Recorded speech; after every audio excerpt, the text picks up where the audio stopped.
Chile para el mundo. Desde Chile para el mundo. Somos generacioninclusiva.cl. Muy buenas noches, mi gente de Generación Inclusiva. Les queremos dar la bienvenida esta noche, después de 2 semanas de pausa, a su programa Voces sin Límite, el programa radial que nos une en historias inspiradoras y conversaciones que marcan la diferencia en el ámbito de la inclusión y la discapacidad. Yo soy Yanisca González, educadora diferencial, psicopedagoga clínica y terapeuta en integración sensorial, con más de 30 años en el área. Pero que hoy día estoy con ustedes para compartir y conducirlos en este programa, Voces sin Límite. La noche de hoy les cuento que tenemos una noche y un episodio dedicado al Día del Padre.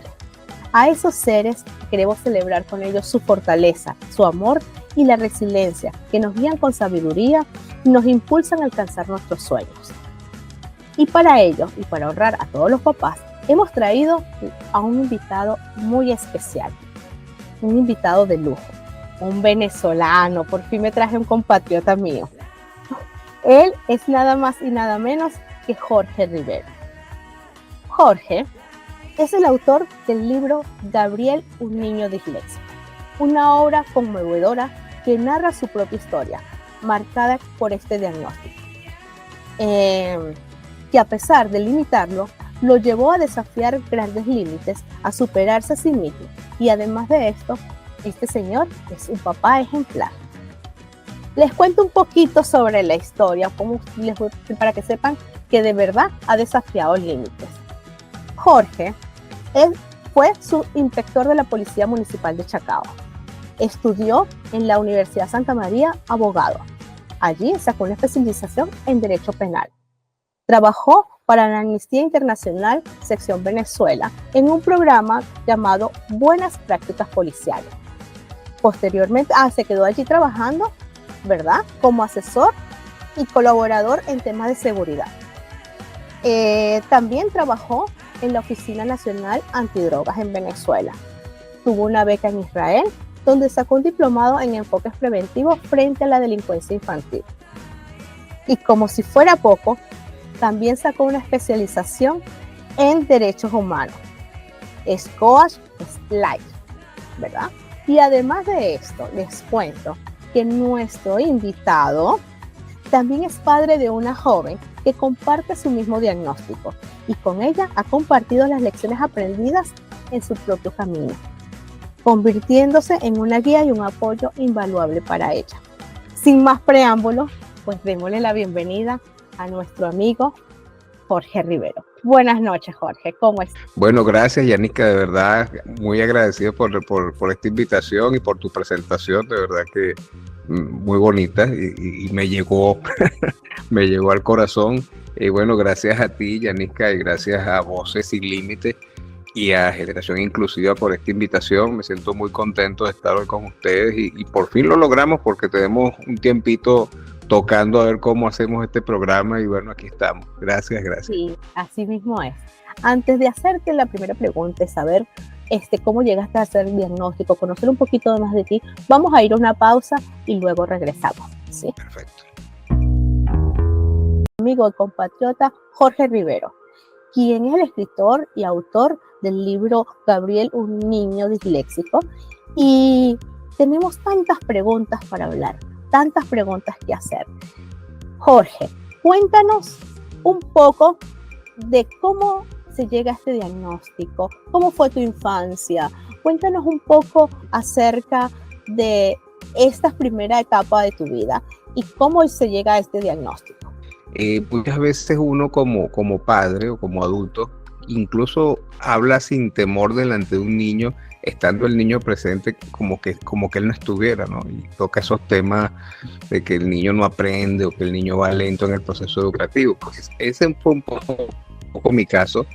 Al ingresar en el proceso académico, veía cómo los demás niños iban avanzando en el tema, sobre todo en la lectura, porque es bueno recordar que la dislexia es un problema de aprendizaje, es una dificultad de aprendizaje, donde la persona tiende a confundir letras Y eso va cargado de otra cantidad de características que no son las principales, porque realmente el principal problema es ese, el confundir letras, pero una vez que empieza el bullying, el juego, se te empieza como a encaramar una cantidad de problemas encima que te van frenando y te haces una persona insegura, temerosa, que quizás muchas veces la principal solución es llorar, o puede ser mentir, o puede ser ponerse agresivo, y las personas tienden es a ver el segundo problema y no el principal. Entonces dicen, oye, este niño es muy agresivo, o este niño es muy bravo,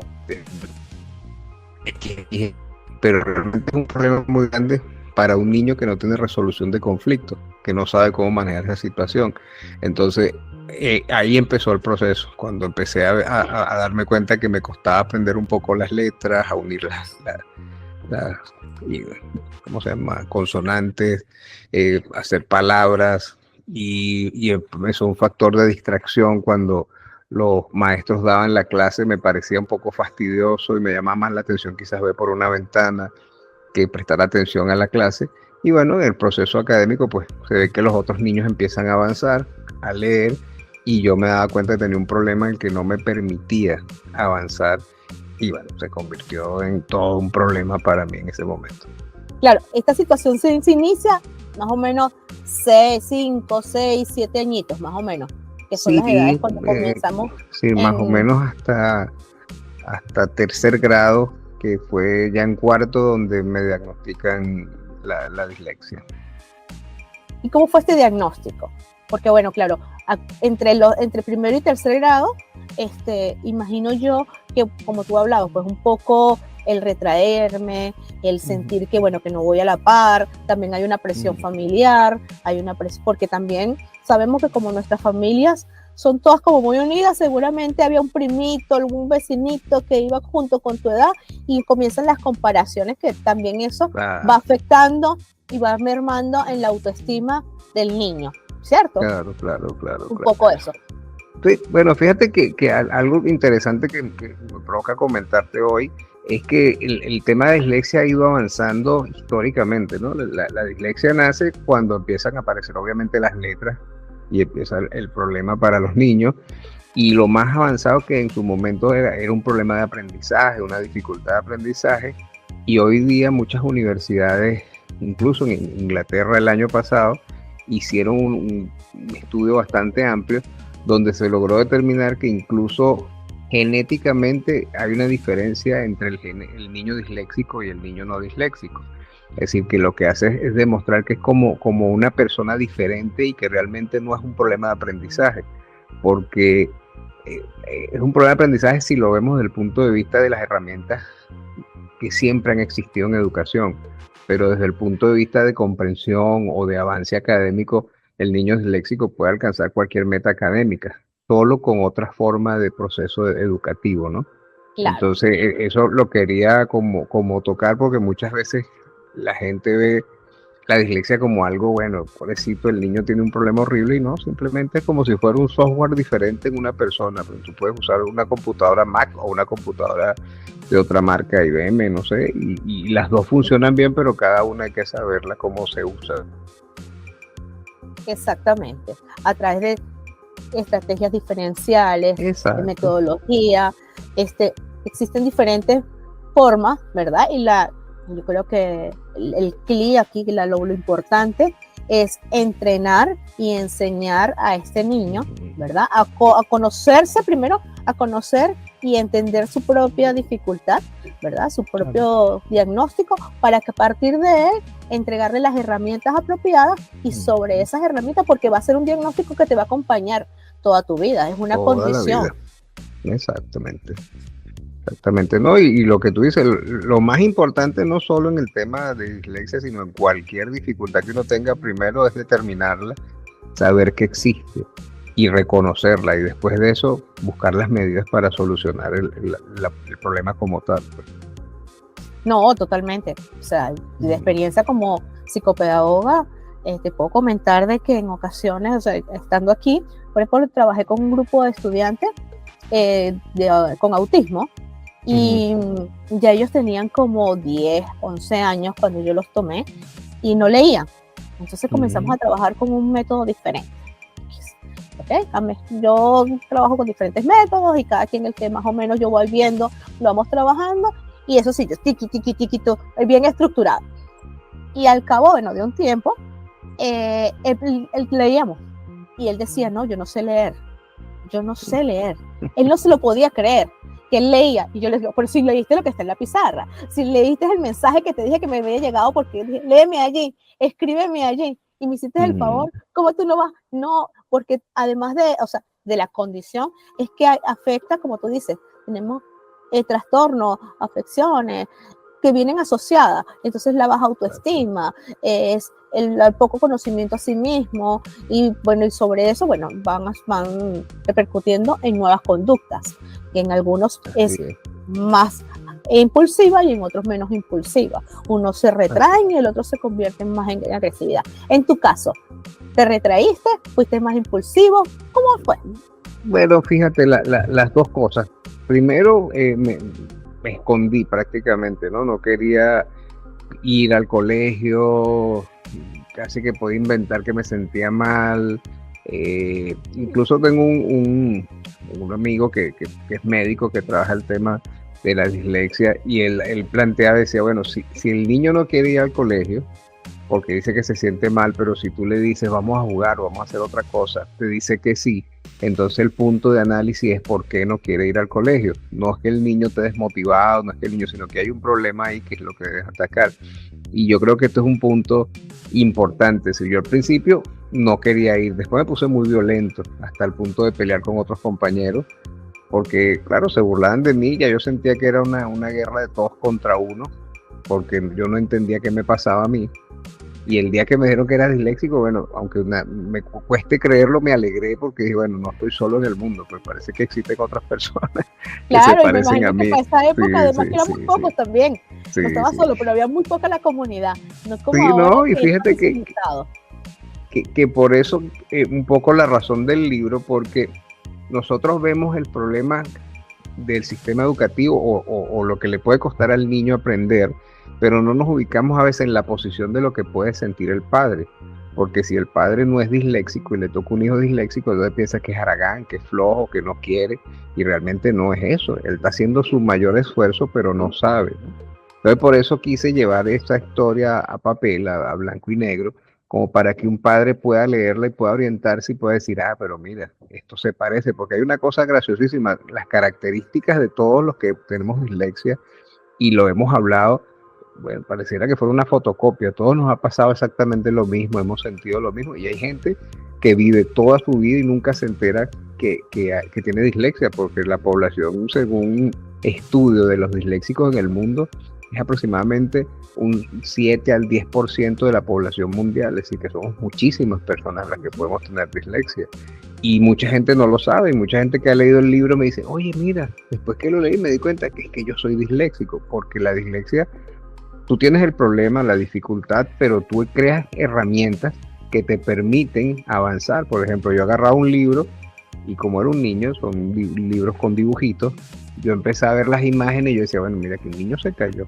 Entonces yo decía, y el niño se cayó, y se empezaba a narrar yo una historia como si lo estuviera leyendo, pero no lo estaba leyendo, pero me daba pena. Yo decía, bueno, me van a decir que claro, si alguien más está leyendo, me decía, no, pero ahí no dice eso, pero si no está leyendo, pues salía muy bien y hasta me felicitaba. Pero es todo un tema eso. Claro, así es. Sí. No, es que bueno, es como desarrollar nuevas habilidades. Mira, totalmente. Vamos a una pausa, ¿ok? Vamos a escuchar una canción y regresamos nuevamente conversando sobre este maravilloso tema. Y regresamos con nuestro invitado especial del día de hoy, con el señor Jorge Rivero, conversando acerca de la dislexia y las habilidades que se desarrollan para superarlas o para vivir con ella de una manera más fácil, así como la reflexión que le vamos a llevar a los papás, ¿cierto? Porque también estamos hablando un poco sobre qué pasa con este papá que tiene un desconocimiento acerca del diagnóstico y que tiene que enfrentar estas características, estas condiciones antes de que tenga un diagnóstico. ¿Cómo lo hicieron tus papás? Hablando de eso, ¿cómo lo enfrentaron tus papás? ¿Qué pasaba en ese transcurso de que ellos todavía no sabían? Porque este no era un tema que se conversaba tanto en aquella época. Sí, no, realmente, bueno, hoy día lo veo con gran admiración. Claro, uno como hijo, por muchos años, uno no entiende el trabajo de padre, ¿no? Ni las responsabilidades, ni por qué papá dijo esto o hizo esto. Simplemente uno se convierte como en una crítica permanente muchas veces del trabajo del padre, hasta que madura y te das cuenta que casi eres el mismo padre, corrigiendo muchas cosas quizás, pero tienes muchas posiciones similares. Pues ellos tomaron, primero me regañaban, bueno, oye, pero tienes que estudiar, y lo que yo siempre digo, todos los disléxicos usamos lentes, así no nos haga falta, porque lo primero que dicen es, tiene problemas de visión. No ve bien. Y ahí vas con tus lentes, ¿no? Y bueno, mi papá me ponía a leer al lado de él. Claro, no eran quizás las lecturas más idóneas, porque eran historia de Venezuela y cosas más profundas que para un niño era muy pesado, pero hacía su esfuerzo, ¿no? Una vez que me diagnostican, ellos entraron como un silencio. Yo pensé que me iban a regañar y no, o sea, ese día no pasó nada, el día siguiente no pasó nada, y después me enteré que ellos lo que hicieron fue reunirse, hablar, asumir lo que estaba pasando, porque para aquel momento era como que, bueno, el pobre muchacho no va a servir para nada. Y después que lo analizaron, pero conmigo nunca hubo una actitud de molestia, de regaño, de desagrado. Siempre fue una actitud de apoyo, de vamos a ver cómo lo logramos, tú sí vas a poder.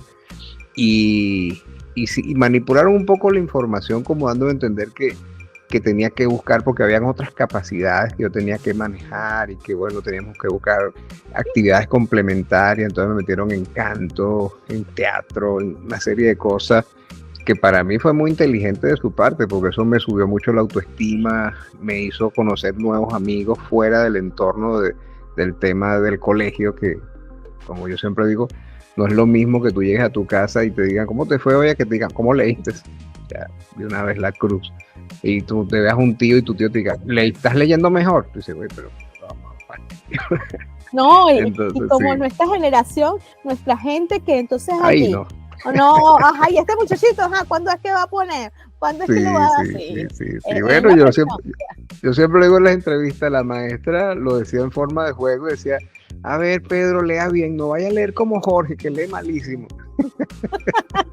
Claro, mira, bueno, me traes me recuerdo, yo trabajé en Cepinami, ¿no? 8 años. Cepinami, para las personas que no saben, era, en aquella época, era un centro penitenciario juvenil, infantil juvenil. Entonces yo trabajé allí. Y me acuerdo que yo trabajaba con adolescentes. Y en una oportunidad, claro, inicialmente uno comienza las lecturas orales. Y me acuerdo que uno de los chicos decía, no, yo no sé leer. Tenía como 15 años, no, yo no sé leer. Bueno, está bien, ahí lo vamos a trabajar luego. Y me doy cuenta que en los dictados lo lograba hacer, pero obviamente en voz alta nada que ver. Entonces ahí comenzamos como a hacer un trabajo, bueno, más palautino, más diferenciado, más escondido, para que él se sintiera también bien. Y bueno, lo logramos, pero sí es eso lo que pasa, de verdad que esas lecturas que a veces, y yo lo digo porque uno también comenzó en una formación que era como muy tradicional, y también, bueno, sí, vamos a leer todos en voz alta, y cuando vienes a ver, esa no es la mejor manera ni la mejor forma. Entonces, ¿y quién da con este diagnóstico? Bueno, la primera que ubica el tema es mi maestra, que en el salón todos los días hacíamos ruedas de lectura, y por eso te digo que el tema de la dislexia te produce como una astucia que, si no es bien manejada, puede llegar a cosas malas. Yo escondía los lentes y todos los días decía, ay maestra, que me quedaron los lentes.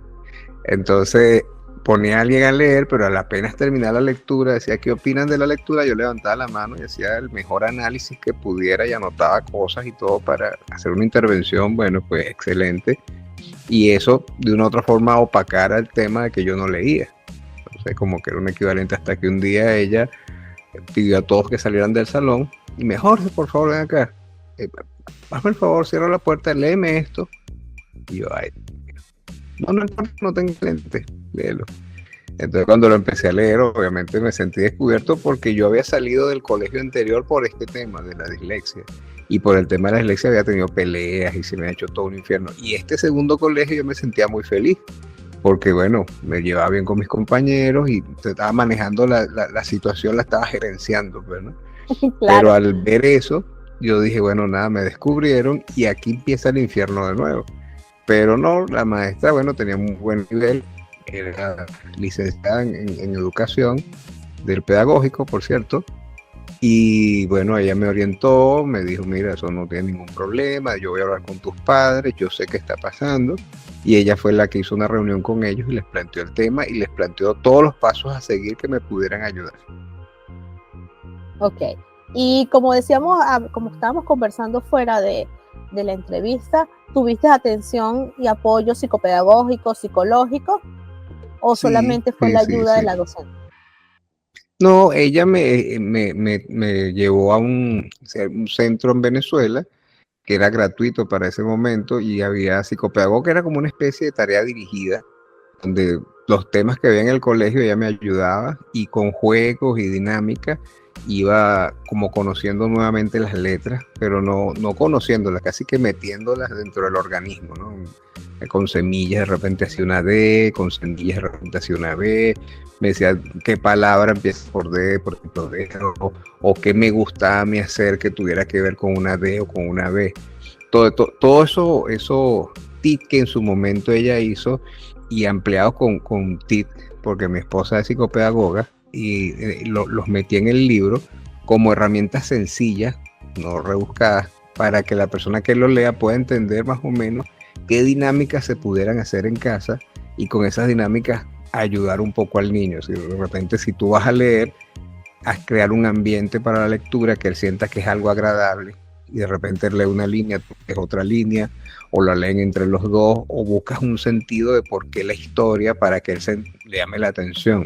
Y si le vas a hablar de carro de carrera, de repente te dice, oye, mira, tú sabes que los carros de carrera esto y aquello y lo otro, o si le vas a hablar de ropas de niña, mira, tú sabes que la moda, esto es algo que él le llame la atención y se vea obligado, porque uno de los factores es que el disléxico, si no le interesa, no le va a interesar. Tienes que lograr tocarle el punto que él le llame la atención para que entonces quiera aprender más del tema de lo que tú le estás diciendo. Claro, pero eso no es solamente el caso de los disléxicos.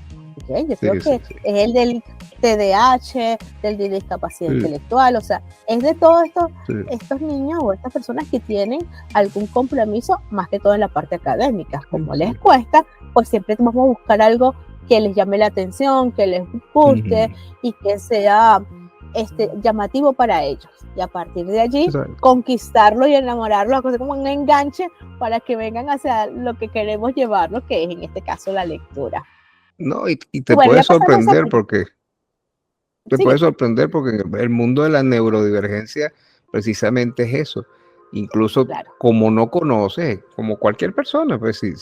¿Cómo tú te puedes enamorar de una pareja? Conociéndola. O cuando te enamoras de un trabajo o del arte. Tú primero das pequeños pasos, lo conoces y después terminas enamorado y siendo el mejor en el área porque te gusta. Esto ocurre también con el tema de todos los niños. Si tú no le enseñas que existen diferentes caminos, él no los va a conocer y no se va a enamorar. Totalmente. Y después de pasar este trance de, bueno, ya sabemos un diagnóstico, ya superamos esta primera parte, ahora pasamos al liceo. ¿Okay? Donde el liceo, la educación media, como le queramos llamar, es una etapa donde los adolescentes son la cosa más cruel que hay, ¿okay? Todos hemos pasado por ese nivel de crueldad, unos de una manera y otros de otra, y los profesores también son menos empáticos. Es complejo conseguir los profesores del liceo, que son las maestras de primaria somos más, siempre somos más mamá gallina, más observadoras, más que esto, pero los profesores del liceo son un poco más, un poco más límites, más fríos, por decirlo de alguna forma, porque tienen muchos cursos, porque se supone que ya los chamos están grandes, entonces es raro, ¿verdad? Más bien conseguir esos profesores que están con mucho cariño ahí pegados con los estudiantes, viéndoles, apoyándolos y viendo qué es la otra parte, que no solamente son las calificaciones. ¿Cómo fue ese proceso a nivel del liceo? Bueno, Yanisca, déjame decirte que es muy interesante tu pregunta, sé que eres educadora. Para ese momento yo tenía muchas herramientas y de por sí muchos compañeros hoy día me dicen, oye, tú eres disléxico, porque no lo supieron, porque ya cuando el proceso con el psicopedagogo era como tener herramientas de estudio que me permitieran caminar solo. Claro, yo fui terco, ¿no? Porque ellos me decían, oye Jorge, tú no puedes estudiar nada que tenga que ver con dibujo, ni nada que tenga que ver con letras. Y yo me metí por todo el camino que ellos me dijeron, por ahí no es, por ahí me metí. Por eso sí, en el libro termina que yo me gradúo de bachiller en dibujo técnico, porque eso fue una piedra muy difícil. Ellos en su momento me decían que no podía.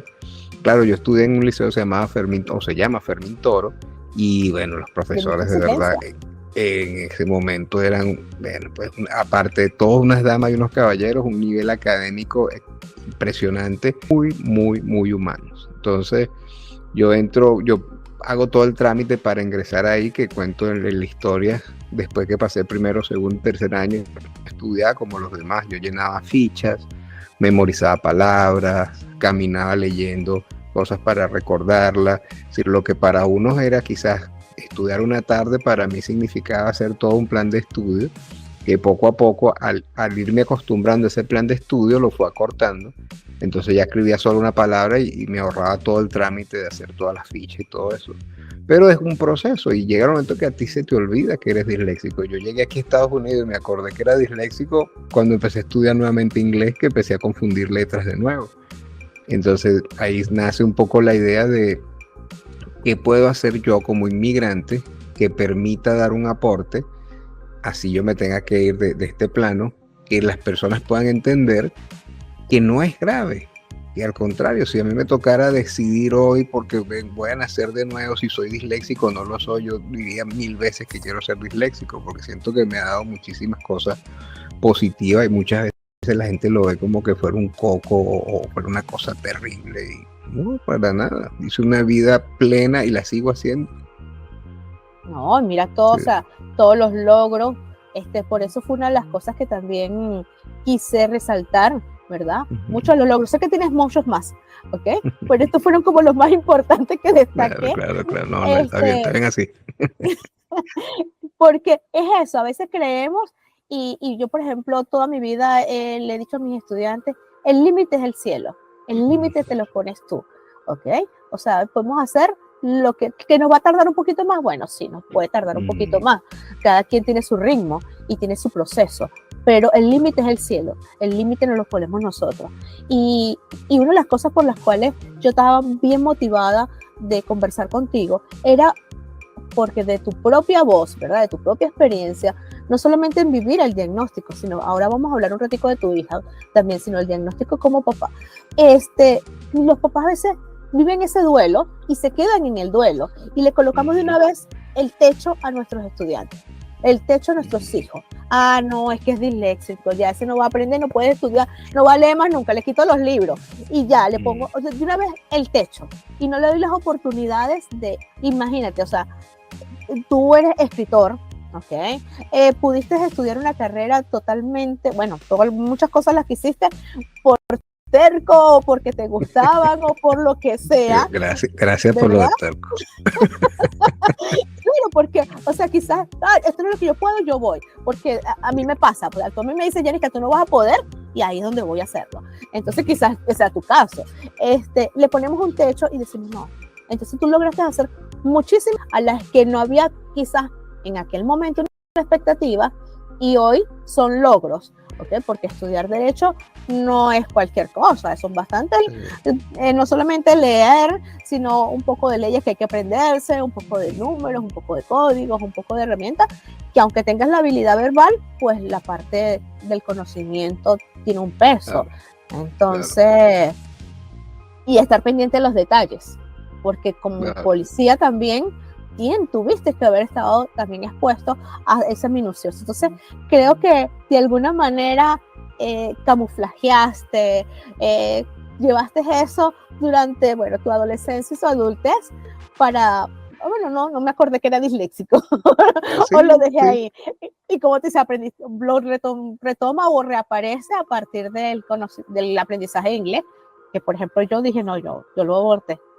Yo aborté esa misión. Yo dije, yo aprenderé inglés cuando me tiren allí y yo tenga que hablar por necesidad. Sí, sí. Bueno, en Estados Unidos va a ser difícil que diga no lo voy a hacer. Claro, o sea, porque bueno, me imagino que así él tendré que aprender, pues que me pongan allí en el Claro, medio que yo tenga que, por sobrevivencia, aprenderlo. Pero claro. de verdad que en otras ocasiones, por más que lo he intentado varias veces, eso ha sido en mi persona, no lo he podido. Entonces, admiro, ¿ok?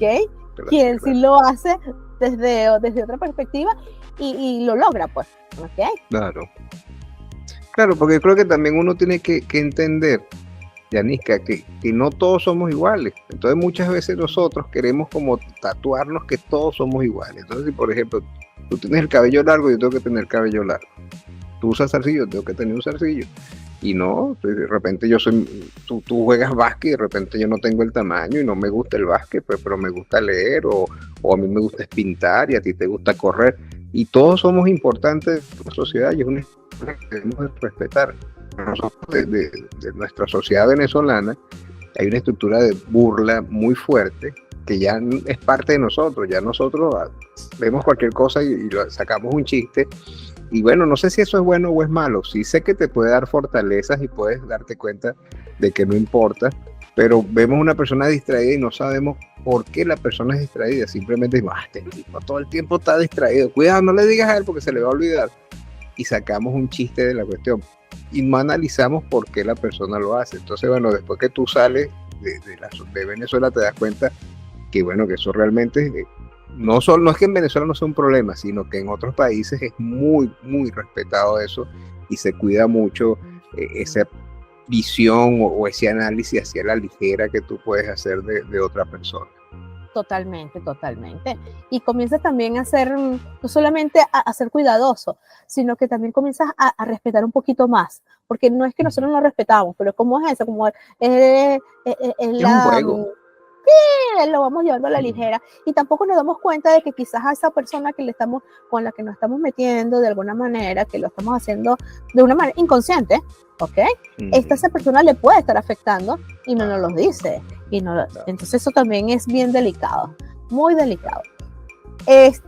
Vamos a una pausa nuevamente y regresamos para hablar los premios que has ganado con este libro, porque sé que has ganado premios. Sé que a partir de este libro vinieron cosas maravillosas en ti y quiero que me lo cuentes en el próximo espacio. ¿Sí? Gracias. Con la entrevista y el último segmento de este episodio de hoy con nuestro entrevistado Jorge Rivero. Jorge, cuéntanos un poco cómo cambió tu vida a partir de este libro, porque no vamos a seguir hablando del libro porque la gente lo compre y lo lea, porque eso está en Amazon y lo pueden comprar porque es un libro muy sabrosito. Vamos a estar el librito por aquí para que la gente los vea. Allí lo tenemos. Entonces, cuéntanos cómo cambió, qué pasó a partir de que, bueno, tengo entendido que esto fue como que tú lo escribiste y lo mandaste creo que fue para España, donde fueron... Cuéntanos un poquito esa parte, porque... Sí, bueno, lo voy a contar resumido. Cuando yo lo empecé a escribir, bueno, no estaba en las mejores condiciones como inmigrante en Estados Unidos, ¿no? Pues bueno, todos los inmigrantes llegamos con una mano atrás y una adelante. Y bueno, me provocó escribirlo un amigo, Mario Calderón, un juguetero muy conocido en Venezuela, me motivó a hacerlo. Pero muchísimas personas fueron las que me dijeron que no, o sea, ponte a escribir, ponte a trabajar con el carro, ponte a hacer esto, no pierdas tiempo haciendo eso. Pero algo en mí decía, no, pero yo lo voy a ir haciendo poco a poco.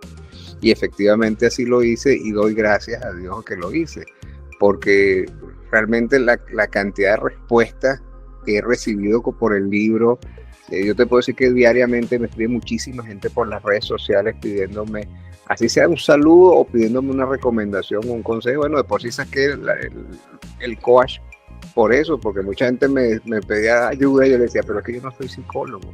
yo no tengo cómo ayudarte, y aquí en Estados Unidos es un problema muchas veces ayudar sin tener algo debajo de la manga, y tuve que sacar la certificación internacional de coach para tener como una herramienta con que ayudar a los padres en estos temas.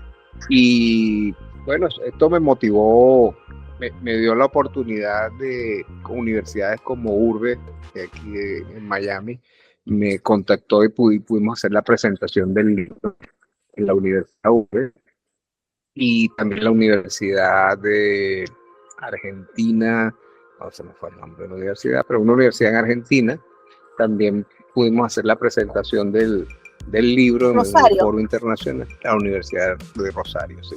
Pudimos hacer la presentación, que eso también fue algo muy gracioso, porque me contactó un estudiante, me dijo que si yo podía hacer la ponencia, y yo, bueno, sí, está bien, algo sencillo.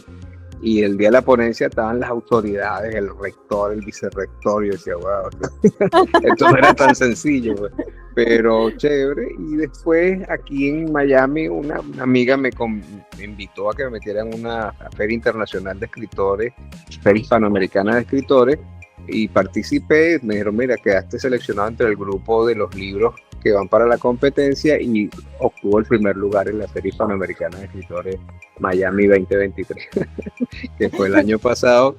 Y yo no me lo esperaba, que no fui al evento a buscar el premio, porque nunca me imaginé que iba a ganar, y bueno, estaba en otras actividades y no fui, y lo tuve que hacer como bueno, cuando uno se gradúa después por la oficina, tuve que ir al sitio y hicimos un evento pequeño ahí, bueno, pero muy agradecido con las personas que hicieron ese evento y que motivan esos eventos aquí en Estados Unidos como un aporte de la escritura latinoamericana aquí en Estados Unidos. Y bueno, me cambió mucho la vida, ¿verdad? Que siento que me inspiró a seguir escribiendo. A mí siempre me ha gustado escribir, pero ahora me inspiró a seguir a hacerlo más. Ajá, ya vamos. Te inspiró a seguir escribiendo. Cuéntanos esa parte. Bueno, ahorita estoy terminando un segundo libro. Bueno, ya lo terminé, estoy en revisión y estoy en contacto con editoriales, que es acerca de los 7 pecados capitales, ¿sí? Como nosotros cuidamos nuestra alimentación, como cuidamos nuestro cuerpo, hacer ejercicio, también debemos cuidar nuestra estructura humana, pues nuestra estructura energética. Y los pecados capitales existen, se han estudiado desde 1200.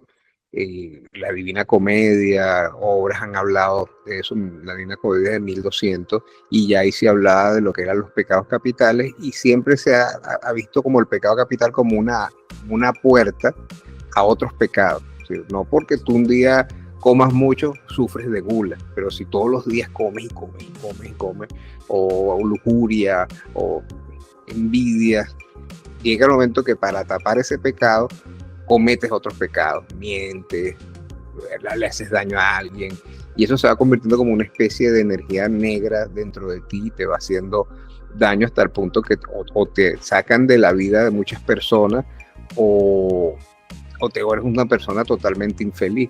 Entonces este nuevo libro son los 7 pecados narrados desde el punto de vista policial, desde el punto de vista de procedimientos que han ocurrido precisamente en Chacao, en el estado Miranda. Y cada capítulo es un pecado capital, donde se hace todo un análisis, como desde el punto de vista de un procedimiento, donde llegan las unidades, detienen a la persona, pasó algo. Entonces tiene como toda una reflexión, y es como una lucha permanente entre el bien y el mal en una sociedad, porque realmente la función de un policía es ser bueno. Lamentablemente muchos no aprecian el trabajo de ser policía como debe ser, y se encaminan dentro de los 7 pecados capitales, pero la idea es ser la parte positiva y dar seguridad y dar ayuda a la sociedad, pues. Entonces eso es un poco lo que narraría este segundo libro, que todavía no sé cómo lo voy a llamar.